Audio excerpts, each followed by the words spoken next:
nos vemos enfrentados a dificultades pues en el abordaje, sobre todo estos pacientes cuando son crónicos. La doctora María Alejandra, nuestra expositora, y la doctora Gina, nuestra asesora, también experta en el tema. En el simposio hace unos 2 mesecitos también tocamos unos temas similares. Entonces, bueno, vamos a ver qué tenemos el día de hoy. Bienvenidos. Bueno, muy buenos días para todos. Yo soy María Alejandra Manrique, soy la R3 que va a exponer el día de hoy. Y el tema del que vamos a hablar es vaginitis mixta, las perlas clínicas. Mi asesora fue la doctora Gina Posada, que me tuvo mucha paciencia, me acompañó muchísimo. Y esperamos entonces, como decía la doctora Adriana, dilucidar un poquito de temas en un tema que es muy reconsultante. Entonces, para empezar, vamos a hablar entonces de lo que es una perla clínica. Una perla clínica, entonces, son como esos datos de información clínica relevante que son independientes, son autónomos y están basados en la experiencia o en la observación. Y se derivan entonces de las observaciones que tenemos centradas en el paciente y deberían pues ser aplicables a otros pacientes. Entonces, las personas que damos las perlas tenemos una obligación y es como tener unas pautas de validez incluidas que incluyan observaciones múltiples y compatibilidad pues como con los datos existentes y las pautas de práctica. Y las personas que reciben las perlas, entonces es muy importante aceptarlas con precaución y considerar los datos pues de observación en los que están basados. Entonces, escogimos este tema sobre todo porque es un tema sobre una patología muy subdiagnosticada, mecanismo fisiopatológico todavía está muy poco estudiado, no es tan claro, y las asociaciones entre los síntomas del tipo de vaginitis mixta todavía no se han dilucidado muy claramente. Además, es un tema en el que la investigación todavía está muy en etapa preliminar. Entonces, para empezar, lo más importante es definir qué es una vaginitis mixta.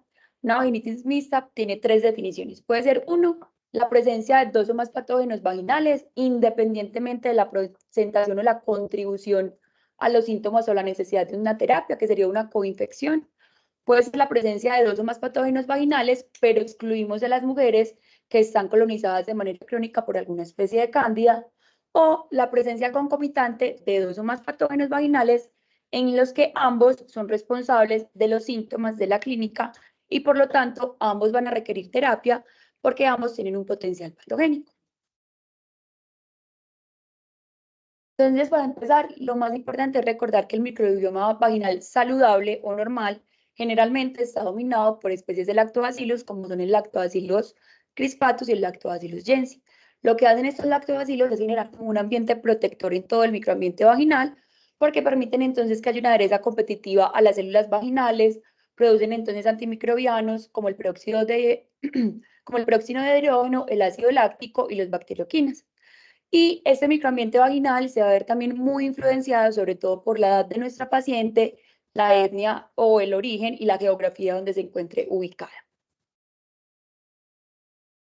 Entonces vamos a tratar de desglosar cada uno de los cuadritos que pueden ver acá, porque la epidemiología de esta enfermedad todavía no está muy clara, no está muy bien dilucidada, sobre todo porque no conocemos algunas de las partes fundamentales de ella. Entonces vamos a ver que dependerá del diagnóstico, del escenario cuando estamos ante una paciente aguda o una paciente que es recurrente, del lugar del que se origina y del conocimiento clínico que tengamos o no de la vaginitis aeróbica. Entonces, para empezar, les voy a presentar una patología que no es la que más escuchamos en el medio, que es la vaginitis aeróbica. El término vaginitis aeróbica se acuñó por primera vez en el 2002 para satisfacer la necesidad de describir otra condición como de disbiosis vaginal, además de la que ya existía, que era la vaginosis bacteriana.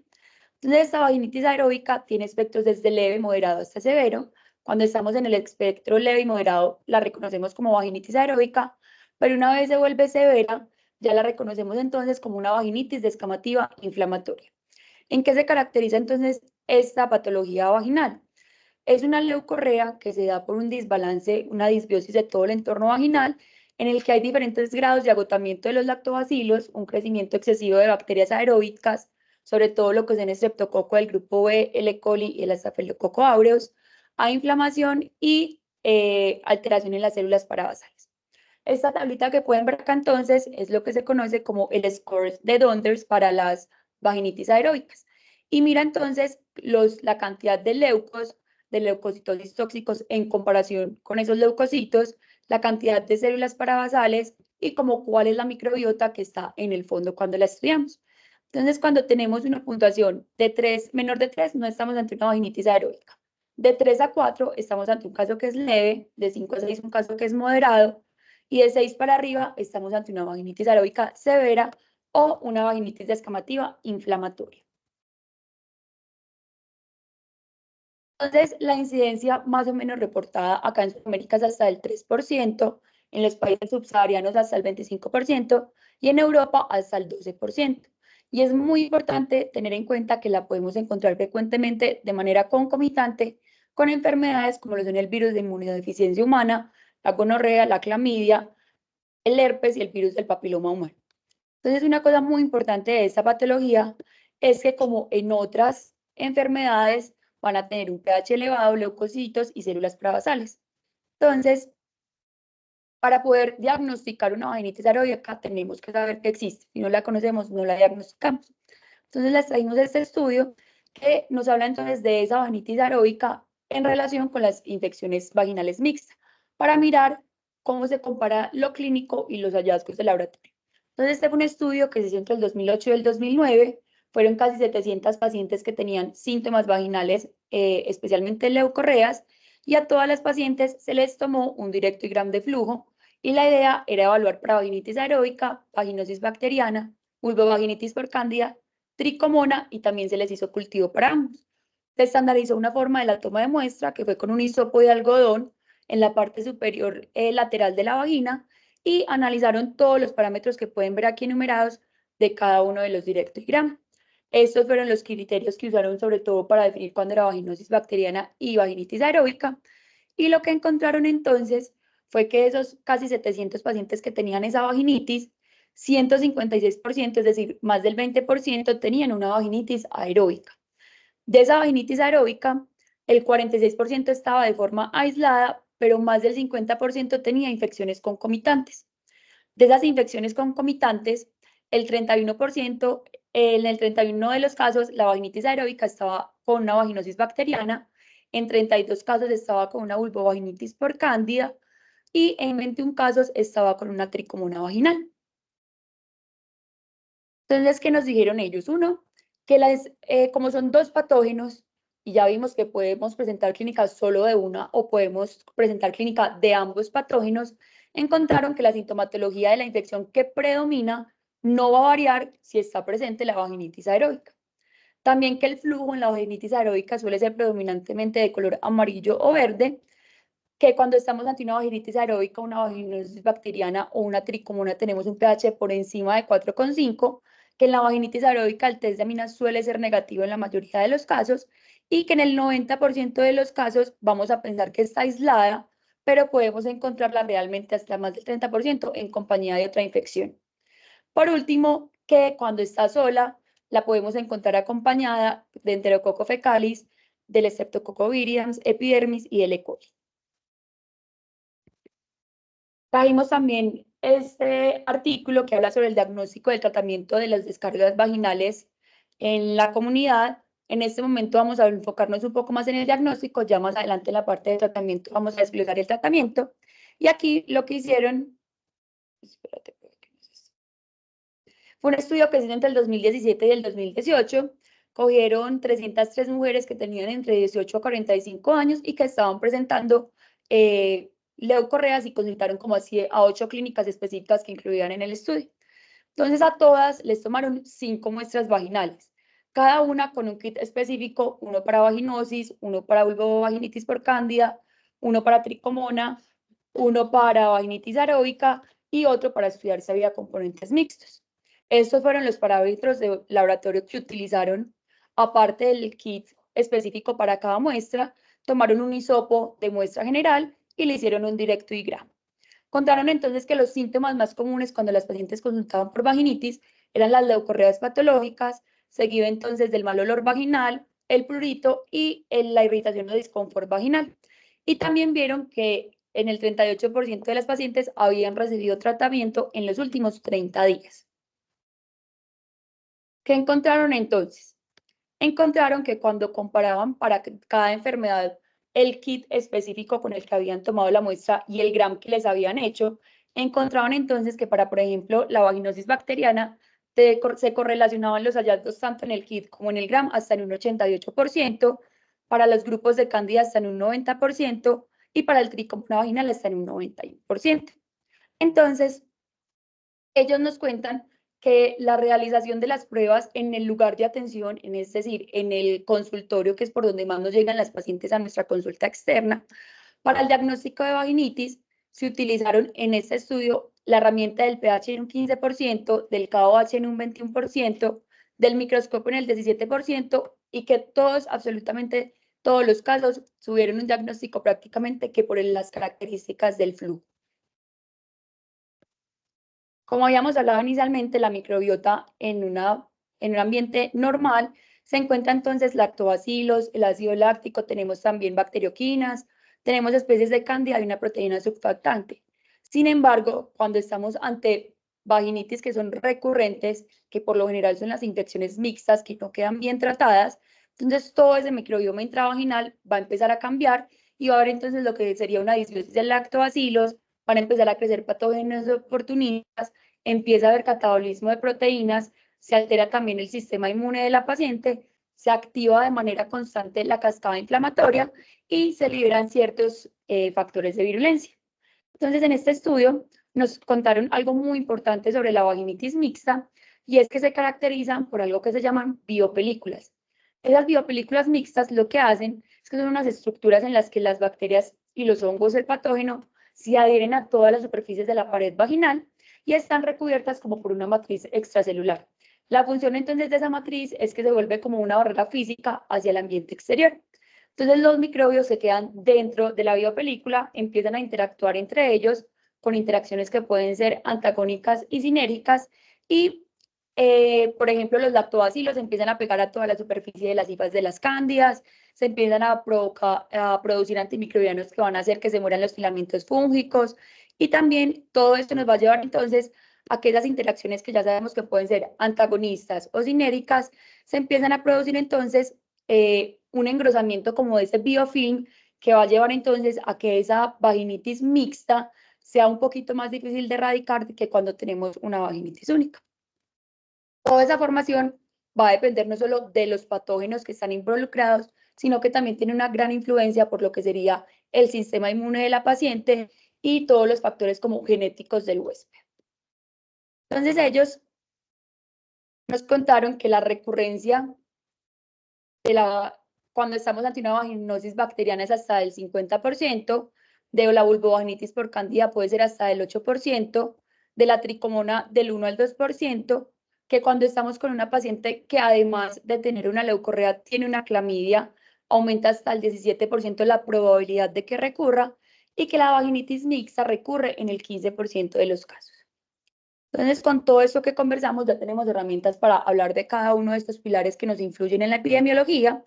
Entonces, cuando hablamos de que va a depender de la forma del diagnóstico, podemos ver entonces que la mayoría de los casos cuando estamos ante leucorreas, el diagnóstico lo hacemos de manera clínica y lo ideal sería hacerlo con pruebas del laboratorio en nuestro consultorio, que en el escenario cuando es algo agudo versus cuando es algo crónico tenemos toda la formación de biopelículas, cambios sistémicos y cambios locales, que está influenciada también la vaginitis mixta por un componente genético, social y regional, y que hay un elemento muy importante que a veces no tenemos en cuenta en las leucorreas, y es el desconocimiento que tenemos sobre la vaginitis aeróbica. Entonces, como no la conocemos, por lo general no la diagnosticamos, y al haber un subdiagnóstico de esta entidad, entonces tenemos una epidemiología y una incidencia que está muy poco documentada y en la que no podemos apoyarnos tanto.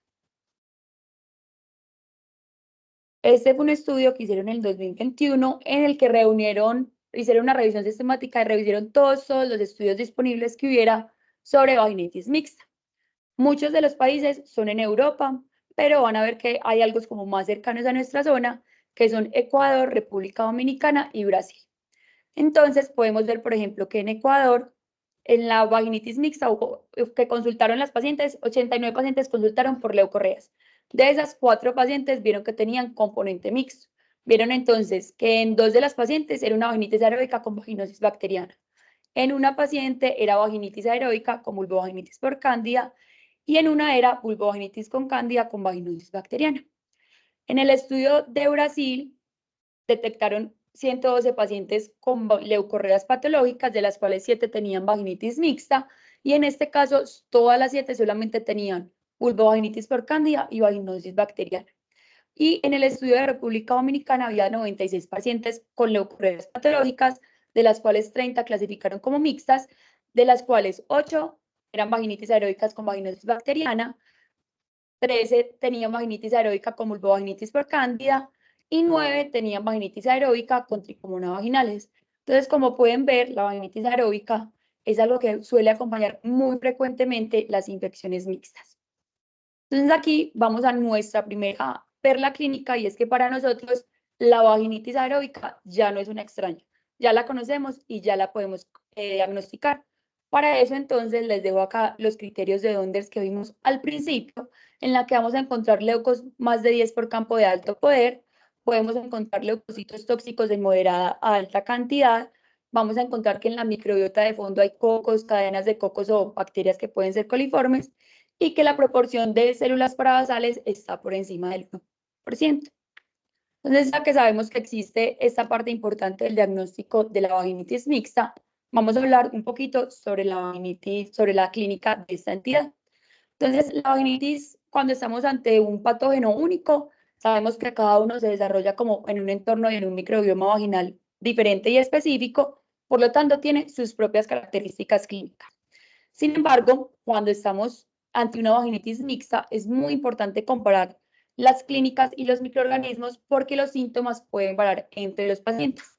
Es decir, puede que nuestro paciente tenga los síntomas de una única enfermedad o que el paciente tenga los síntomas de ambas enfermedades, pero en diferentes grados. Por ejemplo, cuando una vaginitis aeróbica está en presencia de una vaginosis bacteriana, lo que va a predominar más ahí es el mal olor genital, mientras que cuando esa vaginitis aeróbica está con una vulvovaginitis por cándida, lo que más va a predominar en la paciente va a ser el prurito. Y una cosa muy importante es un diagnóstico diferencial principal de las vaginitis mixtas, y es la cervicitis, porque ellas también cursan con más de 10 leucos por campo de alto poder. Entonces, algo que nos va a ayudar como a dilucidar y a saber cuál es y cuál no, es que la cervicitis tiene una clínica que se caracteriza mucho por sangrado intermenstrual, y la leucorrea suele ser mucopurulenta. Además, podemos pedir entonces exámenes que nos pueden ayudar a mirar si tenemos presencia de clamidia o de diplococos, que sería lo más usual en una cervicitis. Entonces, ya hablando de las características clínicas, entonces vamos a ver cómo se asocia esta vaginitis aeróbica con el resto de patógenos que nos producen leucorreas.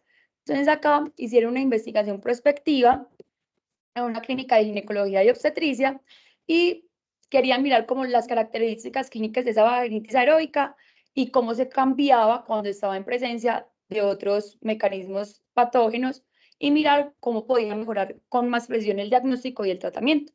Entonces, cogieron 100 mujeres que tuvieran signos de vaginitis, y el examen consistió en la anamnesis, el examen físico y ginecológico y el análisis del frotis vaginal, pues para mirar toda la parte microbiológica. Encontraron entonces que en esas 100 pacientes, solamente 4 tenían un frotis normal, a pesar de la aparente infección que tenían en el flujo. Y encontraron entonces a aislar microorganismos en el 96% de las pacientes. 51% de las pacientes tenían vaginitis aeróbica, 17% tenían cándida, vaginosis bacteriana 15% y tricomonas hasta un 13%. Esa vaginitis aeróbica estaba acompañada de otros microorganismos hasta en el 30%, principalmente la cándida. Y también encontraron alta presencia de E. coli y enterococos fecales.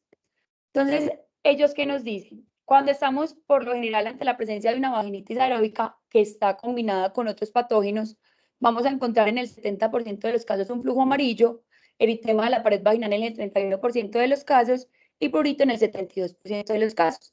Y que cuando estamos ante esa combinación de diferentes patógenos, vamos a tener un pH aumentado hasta en el 94% de los casos. El test de aminas va a variar de los patógenos que tengamos presentes, y los leucocitos siempre van a estar aumentados. Entonces, es muy importante recordar la clínica de cada una de las patógenos que nos producen leucorreas de manera individual, como por ejemplo, entonces ya vimos la vaginitis aeróbica, ya sabemos que se caracteriza por un flujo amarillo-verde que genera prurito. La vaginosis bacteriana, no sé si recuerdas, es ese flujo como leche cortada que huele a pescado. La vulvovaginitis por cándida es ese flujo que es espeso como tipo cuajada, que genera mucho prurito vulvar.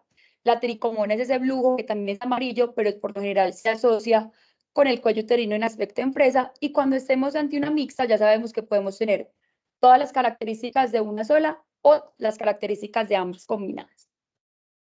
Entonces, les trajimos este estudio. Entonces, como nos decía la doctora al principio, los síntomas vaginales son uno de los principales motivos de consulta a los médicos ginecólogos. Y por lo general tenemos el hábito de hacer un abordaje simplemente sindromático, es decir, preguntarle, interrogar a nuestra paciente, mirar el flujo y con eso tomamos decisiones. Entonces acá, este estudio lo que quería era mirar la función de ese examen clínico y mirar los índices de probabilidad para el diagnóstico de candidiasis, vaginosis, tricomona y una enfermedad mixta. Entonces revisaron la literatura y lo que encontraron fue lo siguiente.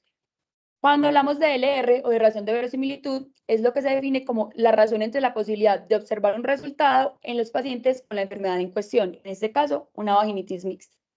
Entonces, cuando estamos ante una vaginosis bacteriana, lo que clínicamente más nos va a decir y nos puede orientar el diagnóstico es que sea una leucorrea profusa, con un color blanco, de mal olor y con textura homogénea. Cuando estamos ante la vulvovaginitis por cándida, lo que más probabilidad nos ayuda en el diagnóstico es el flujo tipo cuajada y el prurito. En la tricomona, la leucorrea homogénea de color amarillo. Y cuando estamos ante una vaginitis mixta, entonces tenemos leucorreas homogéneas de color amarillo-verde con prurito y mal olor. Entonces, esos hallazgos nos pueden ayudar a orientar un poquito cómo vamos a abordar a nuestra paciente. Y aquí viene entonces nuestra segunda perla clínica.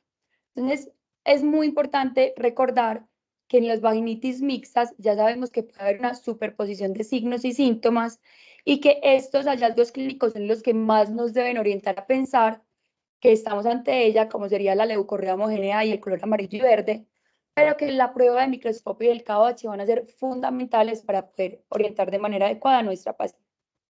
Entonces ya hablamos de la clínica, vamos a hablar un poquito acerca del diagnóstico. Entonces, la vaginitis mixta tiene unas limitaciones en el diagnóstico y es que los criterios diagnósticos y las herramientas que usamos en el consultorio para diagnosticarla difieren mucho entre la literatura, pero todas parten como de varios estándares clásicos. El primero es el examen físico con síntomas superpuestos. El segundo es que por lo general no usamos o usamos de manera inadecuada el microscopio. Y el tercero es que los métodos de cultivo, que a veces nos pueden ayudar mucho, solo los se usan de manera intrahospitalaria. Además, hay una parte muy importante y es la habilidad técnica a la hora de tomar las muestras y las herramientas con las que las tomemos. También a veces se nos olvida que puede haber una coinfección de patógenos. Entonces, les trajimos este estudio a quienes hablaban entonces lo que querían era mirar que cuando diagnosticaban vaginitis aeróbica querían combinar los hallazgos del CRAM con los hallazgos clínicos y mirar qué tanto se relacionaban. Fueron 1.150 participantes, se hizo entre 2014 y 2020. Entonces lo que hicieron fue que a 350 pacientes, 325 pacientes tenían vaginitis aeróbica y otros 325 pacientes eran como el grupo control. A todos se les hizo microscopía en húmedo, a todas se les hizo cultivo bacteriano, se les anotó la clínica y se les hizo un examen físico. Entonces, ¿qué encontraron ellos? Encontraron, bueno, estos fueron los criterios diagnósticos que utilizaron para cada una de las patologías. Esta fue la clínica que interrogaron y que evaluaron a la hora pues, de estar con la paciente. Y lo que encontraron entonces es que cuando estamos ante una vaginitis aeróbica aislada, juntar los hallazgos del GRAM con la clínica de la paciente tiene una sensibilidad hasta el 86% y una especificidad hasta el 95%. Y que cuando estamos ante una vaginitis mixta, juntar los hallazgos del GRAM con la clínica de mi paciente tiene una sensibilidad del 82% y una especificidad del 94%. Entonces, que ya sabemos cómo se ve un directo IGRAM de una vaginitis aeróbica, ¿cómo vemos entonces el directo IGRAM en una vaginitis mixta, pero donde no encontremos la vaginitis aeróbica? Entonces, cuando tenemos una vulvovaginitis por cándida que está combinada con una vaginosis bacteriana, vamos a encontrar células guías, levaduras en KOH positivas, también positivas en azul de metileno, muy poquitos leucocitos, un pH menor de 4,5, menos de 10.000 leucos por campo de alto poder, y la prueba de olor puede ser o no positiva. Cuando estamos ante la vulvovaginitis con cándida asociada a una tricomona, entonces vamos a encontrar células guías, vamos a encontrar levaduras negativas, los tricomonas los vamos a poder ver en la solución salina, va a haber más leucos que células epiteliales, el pH va a estar elevado, no vamos a tener prueba de olor positiva y sí va a haber un aumento significativo de los lactobacilos.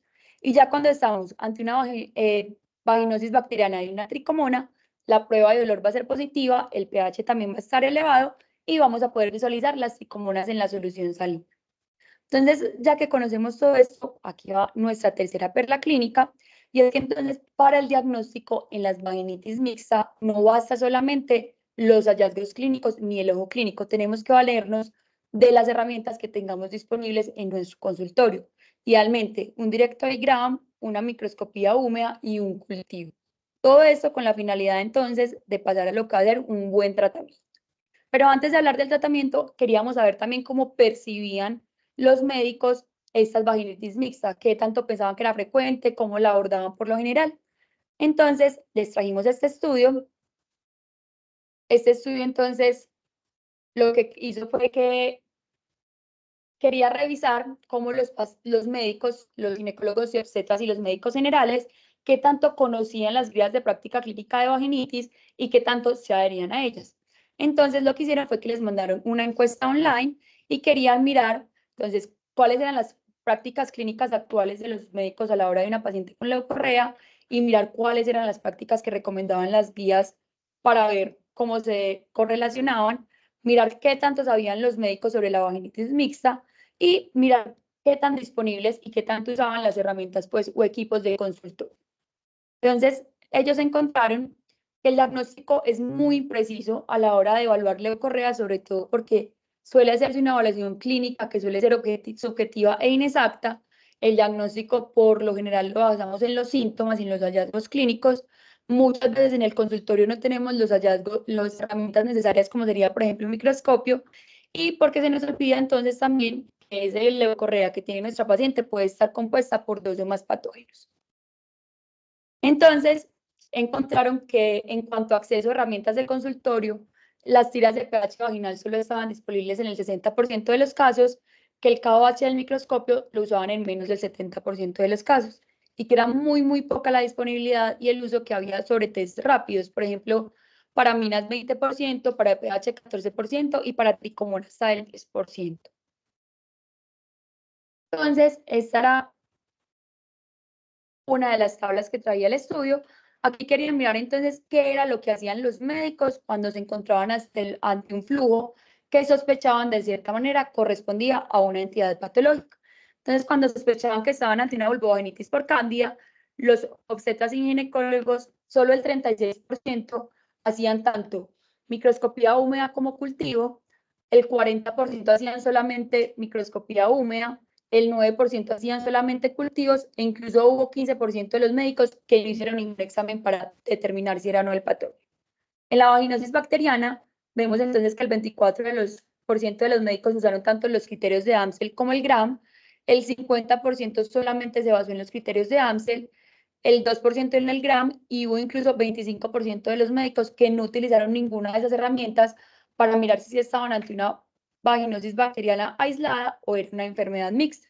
Y en cuanto a la tricomona, el 45% de los médicos usó test de ácidos nucleicos, que es lo ideal. Sin embargo, el 54% de los médicos no hizo absolutamente ningún tipo de uso de herramientas diagnósticas. Y esta es como la representación de los puntos de cuidado que se reportaron en las historias clínicas. En las pacientes con candidiasis bucovaginal, todas las pacientes, el 99% de las pacientes, en la historia clínica se les había reportado la leucorrea, la descarga vaginal, pero solamente al 64% se le habían hecho estudios como el microscopía húmeda. En la vaginosis bacteriana, a todas las pacientes se les hizo análisis de la leucorrea vaginal.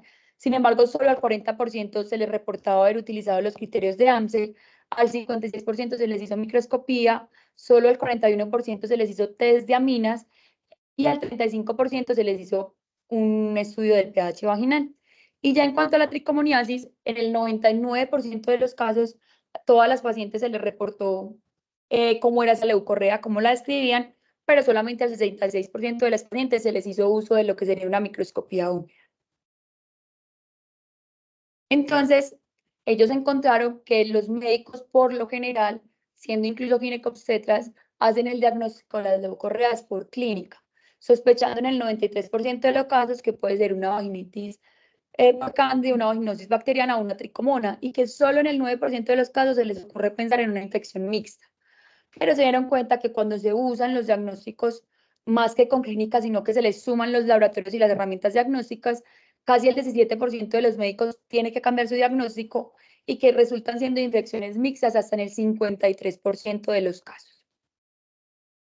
Entonces ellos resumen que en este estudio que hicieron, los médicos conocen las pautas, pero por lo general no las implementan o incluso desconocen cuáles son las recomendaciones actuales para el manejo de las leucorreas, que la guía de tricomona es la que más conocen, que hay un sobrediagnóstico muy elevado de vaginosis bacteriana y un subdiagnóstico muy importante de lo que sería la infección mixta, que al 47% de los pacientes no se les hace tamizaje de enfermedades de transmisión sexual, que recordemos que aumentan un 17% la probabilidad de que tengamos una infección mixta, y que es importante usar los test de ácidos nucleicos. Este también fue como un estudio de la prevalencia de vaginitis mixta, pero ya en mujeres latinoamericanas, según la percepción de los médicos. Entonces vamos a hablar primero como del aspecto general y más adelante en el tratamiento vamos a hablar sobre la efectividad y qué tanto nos sirve el régimen que usaron ellos acá. Entonces acá lo que hicieron fue un estudio en el que entrevistaron casi a 1.200 ginecólogos obstetras de Ecuador, de Perú, México y Argentina y les hicieron unas preguntas. Entonces, ellos encontraron que el 58% de los médicos, solo con mirar el flujo, calculó la prevalencia de una vaginitis mixta en más del 50% de las pacientes. Pero cuando hacían entonces ya un frotis y un cultivo, encontraban que el 76% era patológico, el 24% era normal incluso, aunque tuviera características clínicas que nos llamaran la atención. De ese porcentaje que era patológico, 42% correspondía a infecciones mixtas, del cual 65% eran infecciones polibacterianas y combinada con bacterias o hongos había hasta 34% de los casos.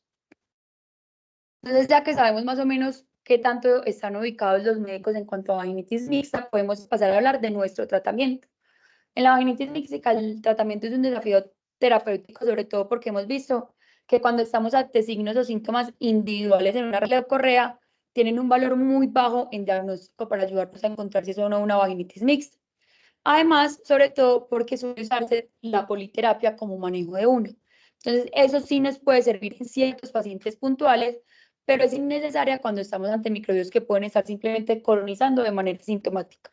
Además, nos dimos cuenta cuando revisamos la literatura que no hay una guía de práctica clínica estandarizada para la vaginitis mixta, no hay un estándar de tratamiento pues como establecido.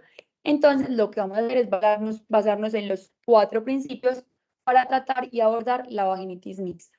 El primero es que tenemos que minimizar el abuso de medicamentos antibacterianos innecesarios, es decir, tratar de evitar la politerapia e irnos más bien hacia un régimen de monoterapia con la finalidad de no alterar tanto la microbioma vaginal y que en caso de que estemos tratando incorrectamente no generemos más recurrencia y más reinfecciones.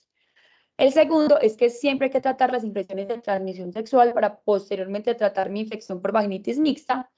El tercero es que solo tratamos a ojo, por así decirlo, cuando estamos ante síntomas demasiado severos, pero nunca dejamos de tomar exámenes antes del tratamiento. Y el cuarto es que siempre hay que aliviar los síntomas de la paciente lo antes posible.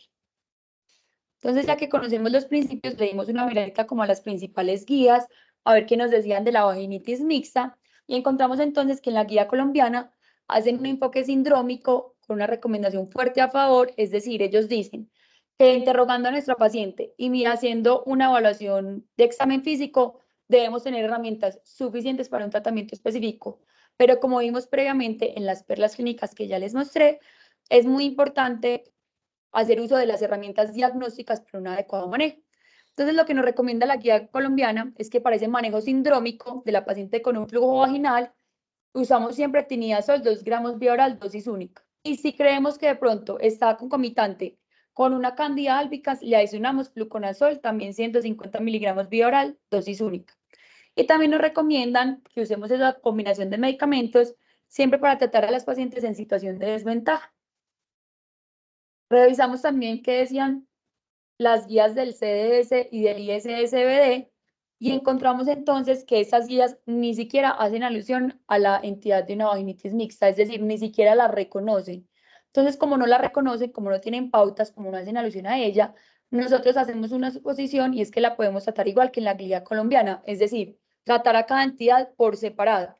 Pero recordemos que esto va en contra de los principios de tratamiento, que la idea es tratar con una monoterapia. Este estudio lo habíamos visto al principio, ya vamos a ver entonces cómo hablaba acerca de los diferentes abordajes y el manejo, y encontraron entonces que cuando estábamos ante vaginitis, incluso estando ante vaginitis únicas, las pacientes recibían tratamiento inapropiado hasta en el 71% de los casos, y que cuando estábamos ante cuadros mixtos, las pacientes podían llegar entonces a tener un mal tratamiento y un mal abordaje hasta en el 100% de los casos. Entonces, encontraron que cada 4 de 10 mujeres reciben tratamiento inadecuado cuando consultan por leucorreas y que la reconsulta puede ser hasta del 42%. Este estudio, entonces, es muy importante porque nos recuerda que la vaginitis mixta, como ya sabemos, son al menos 2 patógenos. Y esta vaginitis mixta puede tener una relación independiente o dependiente entre ambos patógenos. Independiente es cuando simplemente ambas infecciones aparecen por casualidad al tiempo. Es decir, la presencia de uno no afecta el riesgo de contraer el otro. Van a aparecer signos y síntomas de cada uno y ambos van a requerir tratamiento. Mientras que una vaginitis mixta dependiente, entonces ambas infecciones afectan de manera positiva o negativa el riesgo de adquirir la otra, la presentación clínica, el tratamiento y el potencial de las secuelas. Entonces les trajimos este estudio que nos habla del fenticonazol como un tratamiento empírico en las vaginitis mixtas. Este estudio entonces nos muestra que cuando estaban ante una vaginosis bacteriana y una vulvovaginitis por cándida, usaron un régimen de 1 gramo de fenticonazol, dosis única en una cápsula vaginal, y a eso le sumaron duchas vaginales por 5 días. Encontraron que la tasa de curación era del 100% de 10 a 12 días y que la tasa de recurrencia fue de 2% a 3 meses. Para vaginosis bacteriana y tricomona vaginal, usaron una dosis de 600 miligramos de fenticonazol, es decir, un óvulo en dosis única, y encontraron que había una tasa de curación de cándida del 96%, de tricomona hasta del 67% y un total del 45% en 7 días, con una recurrencia del 16% a 3 meses. Cuando usaron el fenticonazol incluso en infecciones mixtas compuestas por vulvovaginitis por cándida, tricomona y vaginosis, usaron también la dosis de 1 gramo de fenticonazol. Esta vez lo pusieron como supositorio vaginal en el día 1 y en el día 3, y encontraron entonces que la tasa de curación era del 90% en cándida, el 70% en tricomona y el 67% en gardnerella, con una tasa de recurrencia de 0% a los 28 días. Y finalmente, cuando estaban ante una vaginitis aeróbica y una vaginosis bacteriana, usaron también 1 gramo de fenticonazol, un óvulo vaginal dosis única, y encontraron que la tasa de curación era hasta del 100% en los primeros 15 a 28 días y una tasa de recurrencia solo del 1% en los siguientes 3 meses. Entonces, ¿por qué nos gustó mucho este estudio? 1, porque se trata de una monoterapia, que es lo que cumple con los principios que hablamos al principio de evitar a toda costa una politerapia innecesaria. Entonces ellos encontraron que el fenticonazol tiene una actividad microbiológica potencial que nos va a generar entonces hacer una monoterapia muchísimo menos riesgo de resistencia y que además tiene un espectro de acción muy amplio, tiene actividad antimicrobiana contra hongos, bacterias, lo que entonces nos abarcaría las infecciones mixtas. Por lo tanto, sirve como una primera línea, incluso sin la necesidad de que tengamos diagnóstico paraclínico en las pacientes que consultan, sobre todo con síntomas que les están afectando su calidad de vida. Posteriormente trajimos este estudio en el que trataron a los pacientes con metronidazol, 400 miligramos vía oral cada 12 por 7 días, y clotrimazol, 500 miligramos intravaginal, una vez al día, el día 1, 4 y 7. Y cuando terminaron su tratamiento, lo siguieron por 7 a 10 días. Entonces quería mirar cómo eran los signos y los síntomas antes del tratamiento, durante el seguimiento y cómo era la recurrencia, al igual que cómo cambiaba el microbioma. Entonces encontraron que en este caso 39 pacientes no tenían recurrencia, pero en 9 pacientes este era su segundo o tercer episodio de recurrencia. Algunas ya habían tenido infecciones por vulvovaginitis por cándida, por vaginosis bacteriana y por infecciones mixtas. Encontraron entonces que con ese régimen la tasa de curación de la vaginitis, de la vaginosis bacteriana era hasta el 48% y que mejoraban los signos y los síntomas clínicos hasta el 73%. La tasa de curación de la vulvovaginitis fue hasta el 56%. Y encontraron que antes de iniciar el tratamiento había muy pocos lactobacilos, había presencia de Atopium, Prebotella y Carnerella, y que posterior al tratamiento con este esquema encontraron entonces que los lactobacilos aumentaron, el Atopobium y el Prebotella desaparecieron y la Carnerella, sin embargo, no mejoró significativamente. Este estudio entonces también evalúa el Nifuratel para vaginitis aeróbica mixta y simple, y lo que hicieron fue entonces entre enero del 2012 y diciembre del 2013 incluyeron 142 pacientes en los que se determinó que había presencia de 2 o más patógenos y usaron estos dos esquemas: Nifuratel 500 miligramos intravaginal por 10 días versus 250 miligramos intravaginal por 10 días. Le hicieron seguimiento de 3 a 7 días después de que terminaran el tratamiento y quería mirar 1, la tasa de recuperación y 2, los eventos adversos. Entonces ellos encontraron que en el 59% de los casos la vaginitis aeróbica estaba combinada, era una enfermedad mixta, 42% con vaginosis bacteriana, 31% con vulvovaginitis por cándida y tricomonas vaginal hasta en un 26%. Entonces ellos lograron concluir que cuando estamos también incluso ante infecciones aeróbicas mixtas, entonces, si es simple, la tasa de recuperación no difiere significativamente entre usar 500 versus 250 miligramos de Nifuratel. Sin embargo, cuando estamos ante una vaginitis aeróbica que es mixta, las tasas de recuperación fueron significativamente mayores cuando usamos la dosis de 500 en comparación con la dosis de 250. Por ejemplo, cuando la tenemos en combinación con una vaginosis bacteriana, con 500 la tasa de curación es hasta el 90%, mientras que con 250 es solo del 50%. Cuando la tenemos en copresencia de una vulvovaginitis por cándida, la tasa de curación es hasta el 77%, con dosis de 500, mientras que con dosis de 250 es del 31%. Y cuando la tenemos con una tricomona vaginal, cuando usamos 500 de dosis, la curación es hasta el 91%, mientras que cuando la usamos de 250, la tasa de curación es solamente del 36%. Entonces, para ir finalizando, y por último, este estudio que habíamos visto al principio de la charla, aquí vamos a enfocarnos entonces acerca de los diferentes esquemas terapéuticos para vaginitis mixta y qué preferían o qué tan efectivos los consideraban los médicos en Latinoamérica. Entonces, ellos cogieron estos medicamentos, el metronidazol solito, la clindamicina, el fluconazol y la combinación de clindamicina y ketoconazol con metronidazol y nistatina. Y les evaluaron los siguientes atributos: qué tan eficaces eran, cuánto se demoraban el tratamiento, si desaparecía rápido el prurito, si la paciente se sentía cómoda con la posologia, cómo tanto lo toleraban, cómo eran los efectos secundarios. Y encontraron entonces que el metronidazol y la nistatina combinado con nistatina, tiene el puntaje más elevado en tolerancia y en el periodo de tratamiento, y que la clindamicina más el ketoconazol tiene una rápida desaparición del prurito y la eficacia y la disminución de la reincidencia. Entonces aquí les entregaríamos nuestra cuarta perla clínica, que es que para el tratamiento de las vaginitis mixtas tenemos que tener claro, pues muy claro, lo que serían los principios del tratamiento. Como ya vimos, es reducir la politerapia para evitar resistencias y reinfecciones, tratar siempre primero las ITS, porque si no las tratamos favorecen y aumentan el riesgo de presentar infecciones mixtas, abordar como vaginitis única solamente si estamos ante casos muy severos, pero siempre tomarle exámenes a nuestra paciente y siempre pensar en resolverle los síntomas lo más rápido posible a nuestra paciente.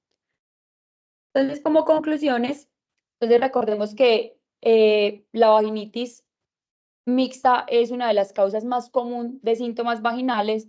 Está muy poco estudiada, está muy poco reconocida, pero ya sabemos por lo menos que la vaginitis aeróbica no es una extraña para nosotros, la podemos reconocer, la podemos identificar, por lo tanto podemos con más facilidad identificar una vaginitis mixta, que aunque la fisiopatología todavía no está muy bien dilucidada, las biopelículas tienen un punto crucial en su desarrollo, que el diagnóstico siempre debe ser por laboratorio y no por clínica, para así evitar tratamientos inadecuados, recurrencias y reinfecciones, que el fenticonazol como monoterapia sería entonces como nuestro tratamiento de elección, sobre todo porque cumple con los criterios y principios que vimos al principio, y que es muy importante como identificar a aquellas pacientes o subpoblaciones que van a requerir politerapia, que son casos muy puntuales.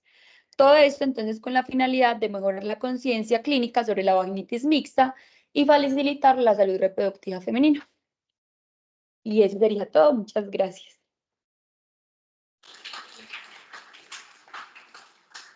Bueno, doctora María Alejandra, muchas gracias por tu presentación. Es difícil tener como esa certeza en todas esas opciones de síntomas, ¿cierto? Y pienso que sí, lo más importante es que no caer en la politerapia y hacer un diagnóstico temprano para hacer un tratamiento oportuno y no caer como en el cuento de estar viendo estos pacientes pues cada frecuentes y que nosotros hacemos parte de ese proceso crónico si no hacemos una intervención y escuchamos bien los síntomas del paciente y una buena evaluación clínica. Bueno, quiero darle la palabra a la doctora Gina, que está aquí al ladito, como asesora y experta pues también en el tema. Bueno, yo quisiera pues felicitar a María Alejandra porque hizo una buena búsqueda, hizo una manera, presentó de una manera inteligente los datos que encontramos, ¿cierto? Porque María Alejandra, pues me parece a mí que en toda su residencia se ha destacado por ser una niña con una actitud muy buena, ¿cierto? Entonces, esa buena actitud es la que va, pues, esa buena actitud es la que te va a mostrar tu actitud cuando pues ya seas ginecóloga. Me parece muy bien.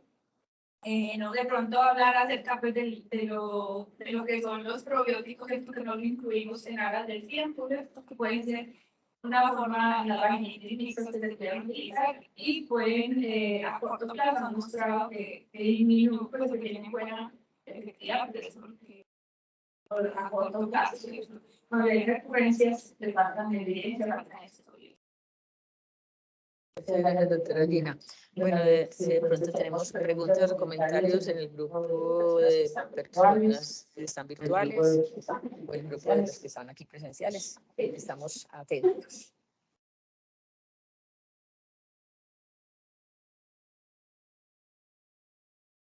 Nadie ha levantado la mano, quedaron muy claros con la información. Doctora. Me parece que es una búsqueda muy completa y y que uno, pues incluso desde la parte cuando ya estaba no me conectan, terrible, ahora todavía pues como que no lo tienen tan a pensar, es muy difícil, no pues recuperar el ginecólogo, una paciente que una mano tratamiento y vuelve y hace exámenes y vuelve para el paciente pues le afecta un montón de calidad de vida, entonces ese tema.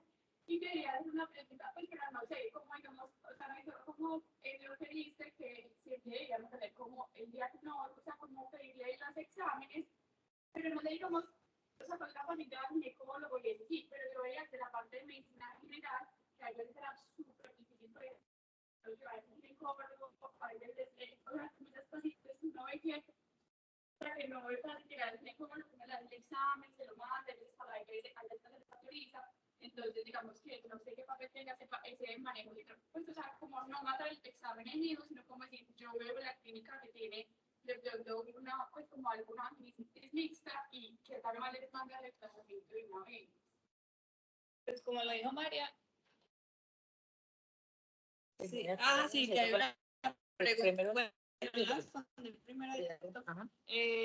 Sí, o sea, en nuestro medio uno se enfrenta y por eso nosotros tratamos de buscar tanto, ¿cierto? Porque no se hacen exámenes. Sí, posiblemente yo lo que tenía en mente es que no se hacen exámenes, ¿cierto? Siendo perversa, que es porque los laboratorios tienen muchas moléculas dobles, ¿cierto? Entonces quizás yo mando al laboratorio con la que estoy casada, la que me llama los congresos, por eso no lo pudimos encontrar en la literatura actual. Hacer o no hacer los exámenes, yo pienso que depende de la clínica. Si usted tiene una paciente con una clínica muy florida, lo principal y lo priorizan ahí es el cuarto principio terapéutico, debe darle manejo a la paciente, pero es que hay pacientes que, por ejemplo, no tienen una clínica muy florida. Entonces, la clínica más florida se da cuando usted tiene cándido. Es la que más molesta, ¿cierto? La que más altera la calidad de vida. Pero si la paciente no tiene unos síntomas tan floridos, usted puede decir, hagamos este directo y grande, porque cuando lo tengas, me lo pasas, yo lo miro y te mando el tratamiento. Entonces, es como, por eso ya no lo sataniza finalmente en las conclusiones. Y en cuanto a la respuesta de la... Venticonazol. Ya. En Colombia conseguimos el venticonazol y ahí estaba contando que sí, afortunadamente, encontramos en presentaciones de óvulos de 600 miligramos, o llegas al 2%. Según la severidad de los síntomas, lo aplicamos una o dos veces al día.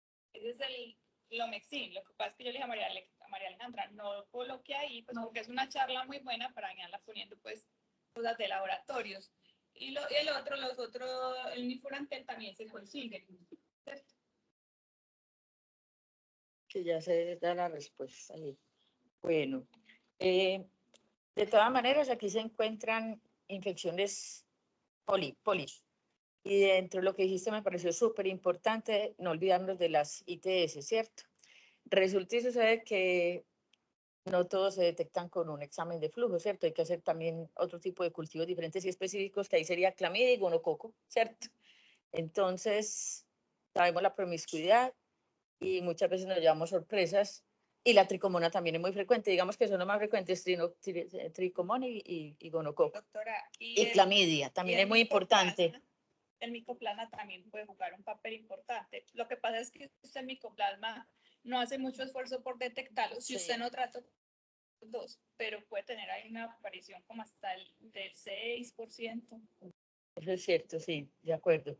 Entonces también es muy importante en esa consulta, pues digamos de una manera respetuosa, cuando converses con la paciente, preguntarle los riesgos pues de ella o de su pareja, porque eso es de un lado o del otro, y en ese orden de ideas pues hay que pedir exámenes de ETS, ya sean los que dan para flujo o los que dan para examen sérico, que ustedes saben que clamidia, bueno, todos se pueden pedir en séricos, IgM, IgG, y nos dan pues resultados. Y que los tratamientos para gonococo y clamidia son muy fáciles, pues muchas veces tratando incluso la misma, digamos, Garnerella, que es el que más hablamos, pero ya vimos que son muchos tipos, con la sola dosis del tinidazol o cualquiera de estos inidazoles, se soluciona pues el problema, que es una dosis única. Y un gonococo como tal, pues no vamos a hacer de tratar por tratar, pero incluso una acitromicina soluciona un gonococo. Entonces, pues tenemos al alcance de las herramientas para tratar este tipo de patologías, porque muchas de esas crónicas es porque de base tienen una enfermedad de transmisión sexual que no se pide. Entonces, riesgo de la pareja, promiscuidad, en fin, y concretar al paciente, porque la verdad sí se vuelven crónicos y de difícil manejo, y además los costos, porque para algún paciente puede ser fácil pagar un fluconazol o cualquiera pues para el manejo de todo lo que nos explicaste, pero eso va sumando. Entonces ya la cremita para no sé qué, que para hidratar la piel, que para no sé qué, y se vaya llenando nos volvemos pues polifármacos, ¿cierto? Bueno, ¿y qué más tenía por aquí? No, yo creo que eso era todo lo que quería tener, aportar. Muchas gracias, doctora María Alejandra, por tu revisión excelente de tu tema. Estás clausurando pues ya tu residencia con este tema que es de difícil también, digamos, no estudio y preparación, pues porque es un tema que vemos todos los días, no es tan difícil en ese aspecto, pero entender el mecanismo y entender todas las causas que hay detrás de eso y todos los tratamientos, como decía la doctora Gina, lo desarrollaste muy bien. Bueno, muchas gracias a todos pues por estar aquí presentes.